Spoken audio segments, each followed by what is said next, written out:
Hi, students. Let's get started with the subject Hindi. Chapter 11 कविता का कमान। बहुत पुरानी बात है।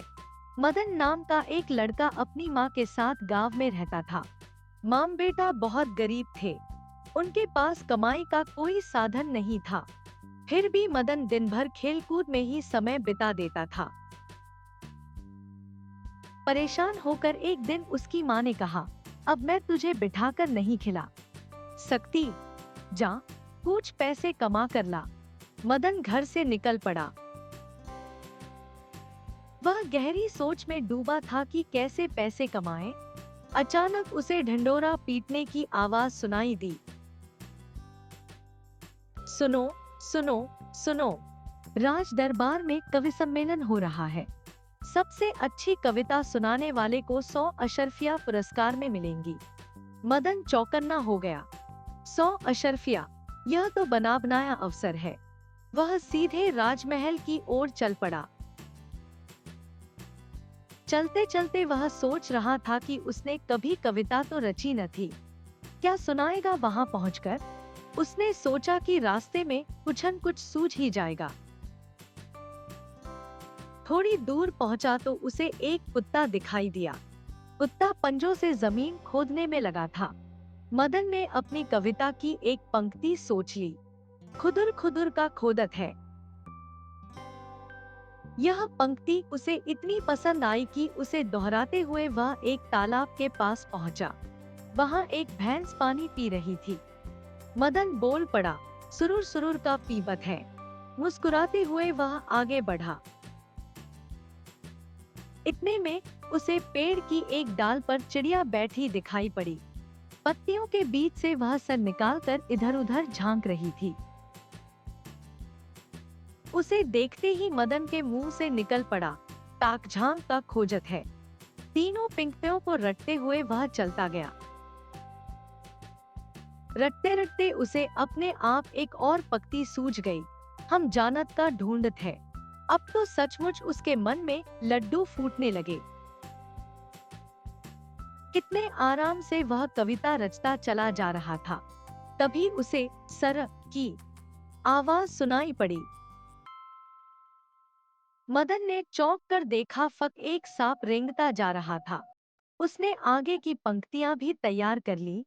सरक सरक कहाँ भागत है, जानत हो हम देखत हैं, हमसे न बच सकत है। अब केवल एक पंक्तियां बाकी रह गई थी, पर मदन निश्चिंत था कि वह पंक्तियां चलते चलते सूझ जाएगी। राजधानी पहुंचा तो राजमहल का रास्ता ढूंढने की समस्या खड़ी हुई। पास में खड़े एक आदमी से मदन ने पूछा, भैया, आपको राजमहल का रास्ता मालूम है? क्यों नहीं? उस आदमी ने उत्तर दिया, मुझे नहीं तो और किसे मालूम होगा।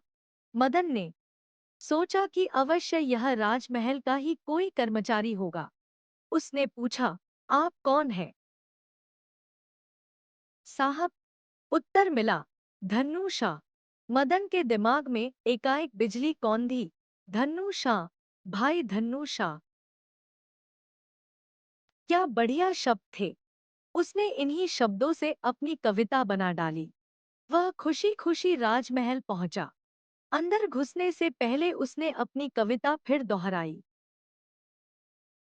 खुदुर खुदुर का खोदत है, सुरुर सुरुर का पीबत है, ताकझांक का खोजत है, हम जानत का ढूंढत है। सरक सरक कहाँ भागत है, जानत हो हम देखत है, हमसे न बच सकत है। धन्नू शाह, भाई धन्नू शाह। राजमहल में कवि सम्मेलन शुरू हो चुका था। एक एक करके कवि अपनी कविता सुना रहे थे। बारी आने पर मदन ने भी अपनी कविता सुनाई। सुनने वाले एक दूसरे का मुंह ताकने लगे। क्या अर्थ था इस विचित्र कविता का? पर किसी ने भी यह नहीं दिखाया कि उसे कविता समझ में नहीं आई थी। राजा के सामने वे मूर्ख नहीं दिखना चाहते थे। उस रात राजा साहब की भी नींद गायब हो गई। मदन कि कविता उनको सता रही थी। छज्जे पर खड़े होकर वे कविता दोहराने लगे। सोचा कि शायद इसी तरह इस पहेली को बूझ पाए। संयोग से उसी समय कुछ चोर राजा के खजाने में सेंध लगा रहे थे। उनमें से एक चोर वही धन्नू शाह था,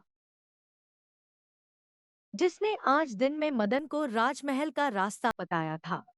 ऊंची आवाज में राजा साहब बोलते जा रहे थे। खुदर खुदर का खोदत है। चोरों ने सुना तो वे चौंक कर रुक गए। क्या किसी ने देख लिया था उन्हें? डर के मारे चोरों का गला सूखने लगा। अपने साथ जमीन को मुलायम करने के लिए वे पानी लाए थे।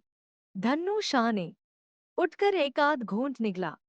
तभी राजा साहब बोले, सुरुर सुरुर का पीपत है। चोरों को काटो तो खून नहीं। सहम कर इधर उधर झांकने लगे कि कोई पकड़ने तो नहीं आ रहा है। राजा ने फिर कहा, ताकझांक का खोजत है, हम जानत का ढूंढत है। यह सुनकर चोरों ने सोचा कि किसी तरह जान बचाकर भागा जाए। वे दबे पांव बाहर सरकने लगे, पर राजा की फिर आवाज आई, सरक सरक कहाँ भागत है। जानत हो हम देखत हैं, हमसे न बच सकत है। धन्नू शाह, भाई धन्नू शाह। धन्नू शाह की तो सांस वहीं रुक गई। उसने सोचा, अब कोई चारा नहीं, बस राजा साहब से दया की भीख मांग सकता हूँ। दौड़कर उसने राजा साहब के पैर पकड़ लिए और विनती करने लगा, क्षमा कर दीजिए महाराज, अब मैं भूलकर भी ऐसा काम नहीं करूँगा। वैसे हमने कुछ लिए ही नहीं, आपका खजाना सही सलामत है। राजा साहब हक्के बक्के रह गए। उन्होंने तुरंत सिपाहियों को बुलाकर छानबीन करवाई तो पता चला कि उनका खजाना लुटते लुटते बचा था। मदन को बुलवाया गया। राजा ने शाबाशी देकर कहा, यह सब तुम्हारी कविता का कमाल है। मदन को सोने चांदी से मालामाल कर दिया गया। वह खुशी खुशी अपने गांव लौट आया।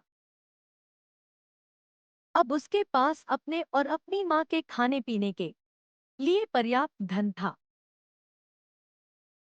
Thanks for watching.